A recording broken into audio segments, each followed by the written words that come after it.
হে কৃষ্ণ, করুণা সিন্ধু, দীনবন্ধু জগৎপতে, গোপেশ গোপিকাকান্ত রাধাকান্ত নমস্তুতে। নমস্কার, আমি জুই চলে এসেছি আপনাদের কাছে আবার একটি নতুন ভিডিও নিয়ে। আজকের আলোচ্য বিষয় হলো শ্রীমদ্ ভাগবত মহাপুরাণের দ্বিতীয় স্কন্দের ৬ষ্ঠ অধ্যায়। তাহলে চলুন আর দেরি না করে আজকের অধ্যায়টি পাঠ করা যাক। বিরাট স্বরূপের বিভূতি বর্ণন। ব্রহ্মা বললেন, সেই বিরাট পুরুষের মুখ থেকে বাণী অর্থাৎ বাগীন্দ্রিয় এবং তার অধিষ্ঠাত্রী দেবতা অগ্নির উৎপত্তি। তার রক্তরসাদি সপ্ত ধাতু, গায়ত্রাদি সপ্ত ছন্দের উৎপত্তি স্থান। সেই বিরাট পুরুষের রসনা থেকে মনুষ্য, পিতৃপুরুষ ও দেবগণের ভক্ষণীয় সুমধুর অন্ন, অমৃতময় রস, রসনেন্দ্রিয় এবং সেটির অধিষ্ঠাত্র দেবতা বরুণের উৎপত্তি হয়। তার নাসারন্ধ্র সমস্ত প্রাণীর প্রাণ, অপান, ব্যান, উদান ও সমান, এই পঞ্চপ্রাণ এবং বায়ু তথা ঘ্রাণেন্দ্রিয় থেকে অশ্বিনী কুমারদ্বয়, সর্ববিধ ঔষধি ও সর্বপ্রকার গন্ধের উৎপত্তি। তার চক্ষুর ইন্দ্রিয় সমস্ত প্রকার রূপ ও রূপ প্রশাসক তেজের উৎপত্তি স্থান।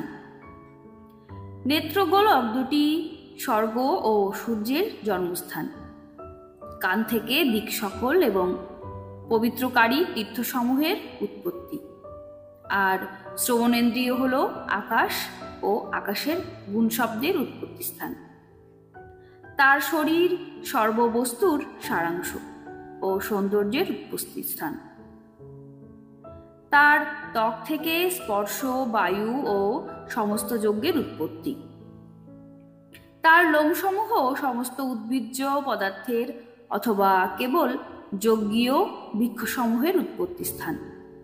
তার কেশ, শ্মশ্রু এবং নখের থেকে মেঘ, বিদ্যুৎ, শিলা এবং লৌহাদি ধাতুর উৎপত্তি এবং বাহু সকল থেকে সর্বপালক লোকপালগণের উৎপত্তি হয়েছে।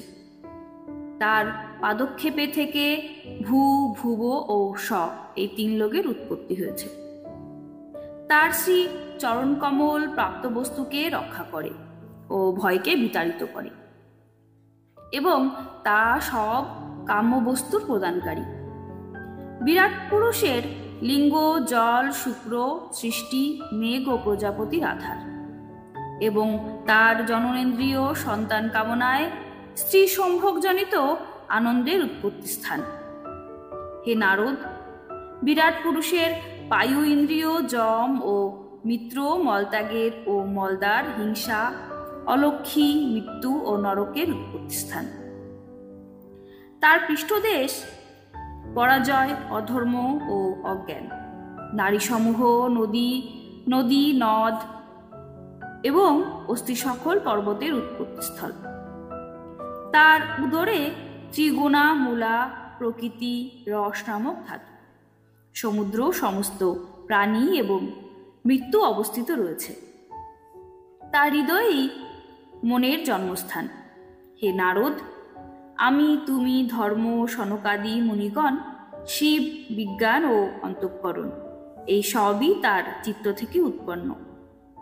আমি, তুমি, শঙ্কর, তোমার অগ্রজ সনকানন্দাদি মুনিগণ, রুদ্র, দেবতা, দৈত্য, মনুষ্য, নাগ, পক্ষী, মৃগ, সরীসৃপ, গন্ধর্ব, অপ্সরা, যক্ষ, রাক্ষস, ভূত, প্রেত, সর্প, পশু, পিতৃগণ, সিদ্ধ, বিদ্যাধর, চারণ, বৃক্ষ ও নানা প্রকার জলচর, স্থলচর ও নভস্বর প্রাণী সকল, গ্রহ, নক্ষত্র, কেতু, তারকা, বিদ্যুৎ ও মেঘ, এই সব কিছু সেই বিরাট পুরুষেই।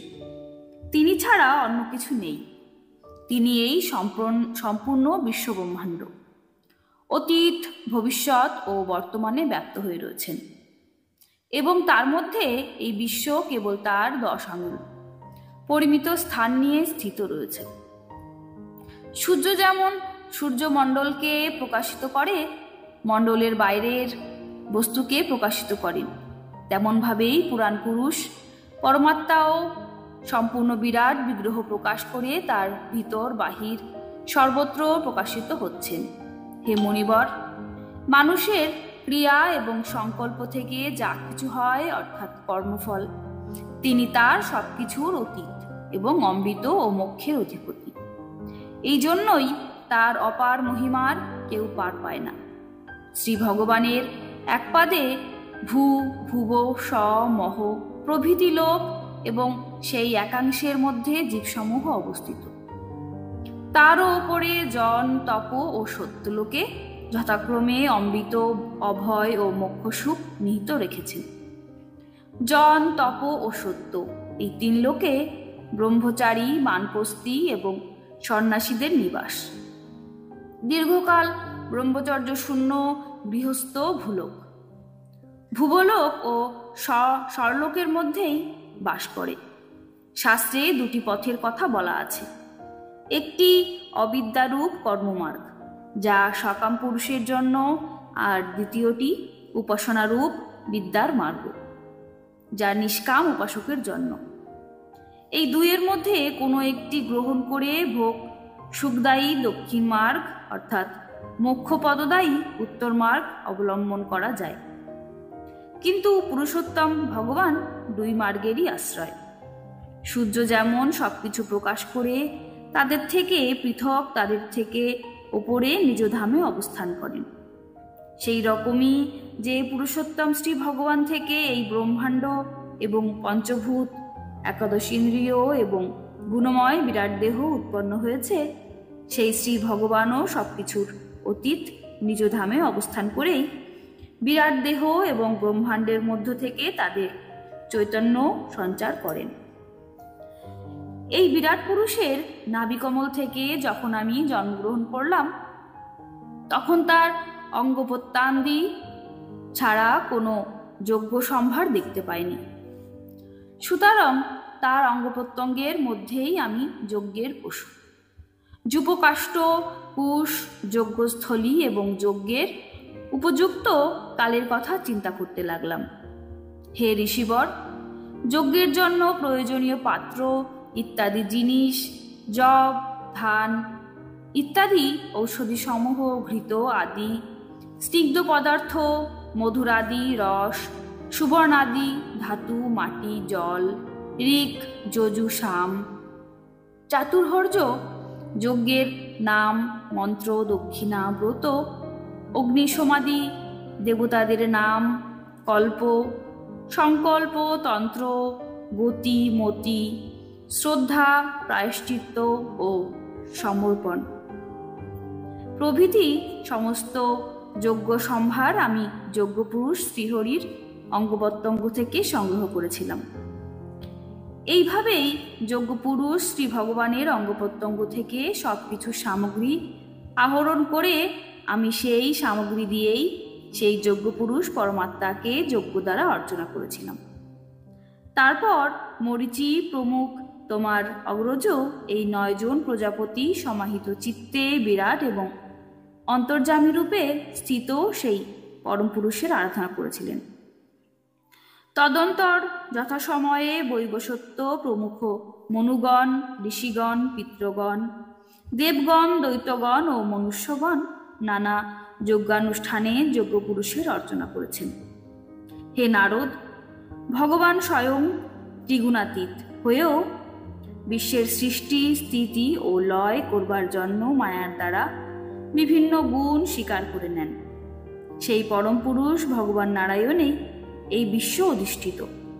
তারই প্রেরণায় আমি এই বিশ্ব সংসার সৃষ্টি করি।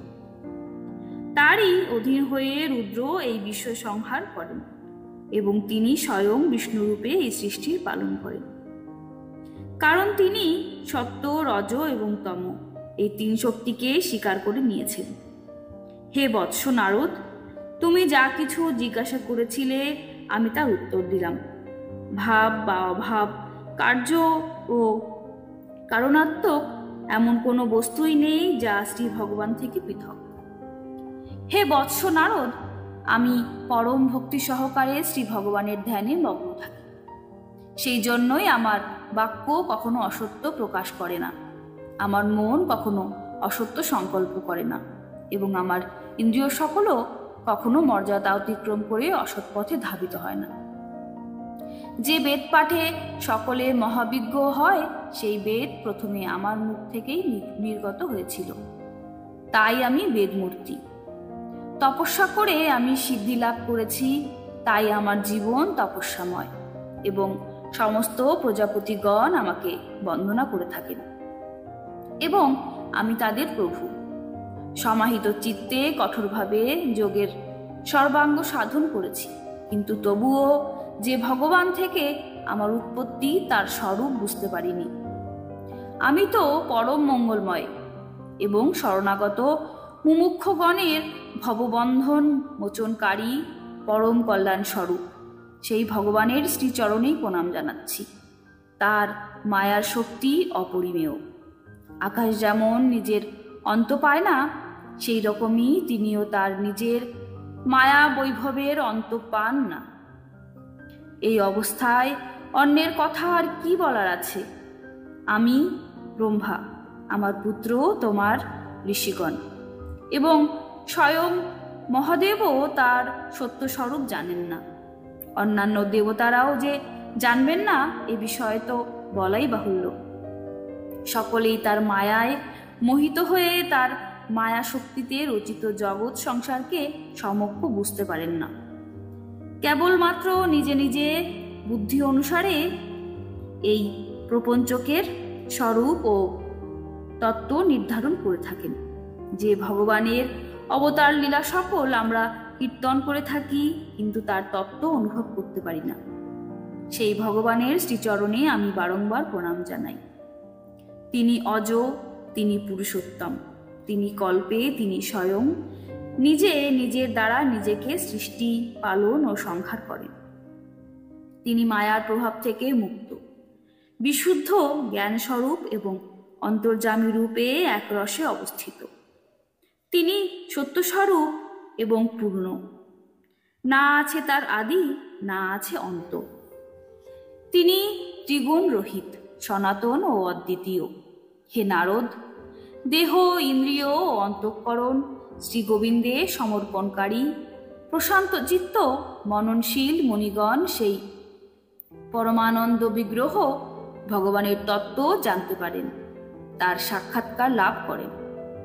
কিন্তু ভগবত ভক্তি সম্বন্ধ শূন্য অশুদ্ধ চিত্ত অসজ্জনের দ্বারা কুতর্ক জালে মন আবৃত হলে তখন তার সেই রূপ তিরোহিত হয়ে থাকে। পরম পুরুষের প্রথম অবতার প্রকৃতি প্রবর্তক বিরাট পুরুষ। তিনি ছাড়া কাল, স্বভাব, কার্য, কারণ, মন, পঞ্চভূত, অহংকার, তিনগুণ, ইন্দ্রিয় সমূহ, ব্রহ্মাণ্ড, শরীর, বৈরাগ্য পুরুষ, স্থাবর জঙ্গম জীব সবকিছুই যেন সেই অনন্ত ভগবানেরই রূপ। সৃষ্টিকর্তা আমি, সংহারকর্তা রুদ্র, পালনকর্তা বিষ্ণু, দক্ষ প্রমুখ প্রজাপতিগণ তুমি, অর্থাৎ নারদ প্রমুখ মুনিগণ, স্বর্গের অধিপতিগণ, ভুবরলোকের অধিপতিগণ, মনুষ্যলোকের নৃপতিগণ, পাতালের অধিপতিগণ, গন্ধর্ব, বিদ্যাধর ও চারণপতিগণ, যক্ষ, রক্ষ, উরগ ও নাগপতি, মহর্ষি, পিতৃলোকের অধিপতিগণ, দৈত্যেন্দ্র, সিদ্ধেশ্বর, দানবরাজ, আরও অন্যান্য প্রেত, পিশাচ, ভূত, কুষ্মাণ্ড, জলজন্তু, মৃগ ও পক্ষীগণের অধিপতি, এবং সংসারে আরও যত রকম বস্তু, ঐশ্বর্য, তেজ, ইন্দ্রিয় শক্তি সম্বন্ধিত মানসিক ও শারীরিক বলশালী ও ক্ষমতাশীল, ক্ষমাশীল অথবা যত রকমের বিশেষ সৌন্দর্য, লজ্জা, বৈভব তথা বিভূতিযুক্ত বিষয় আছে, এবং যত রকম আশ্চর্য বর্ণযুক্ত রূপবান বা অরূপ পদার্থ আছে, এই সব কিছুই পরম তত্ত্বময় ভগবৎ স্বরূপী, অর্থাৎ তার অংশরূপ বিভূতি। হে দেবর্ষী নারদ, পূর্বোক্ত রূপ ছাড়া পরম পুরুষ পরমাত্মার পরম পবিত্র এবং মুখ্য লীলাবতারও শাস্ত্রে কথিত আছে। সেই সবই ক্রমশ আমি তোমার কাছে বর্ণনা করব। সেই চরিত্র শ্রবণ মধুর এবং শ্রবণেন্দ্রিয়ের মালিন্য বিনাশকারী। তুমি ভক্তিভরে মনোযোগ দিয়ে তা শোনো। শ্রী মহর্ষি বেদব্যাস প্রণীত পারমহংসী সংহিতা শ্রীমদ্ ভাগবত মহাপুরাণের 2য় স্কন্দের 6ষ্ঠ অধ্যায়ের এখানেই সমাপ্ত হলো। আমার ভিডিওগুলি আপনাদের কেমন লাগছে কমেন্টে তা অবশ্যই জানাবেন। আর যদি ভালো লাগে তাহলে লাইক, কমেন্ট এবং সাবস্ক্রাইব করবেন। নমস্কার।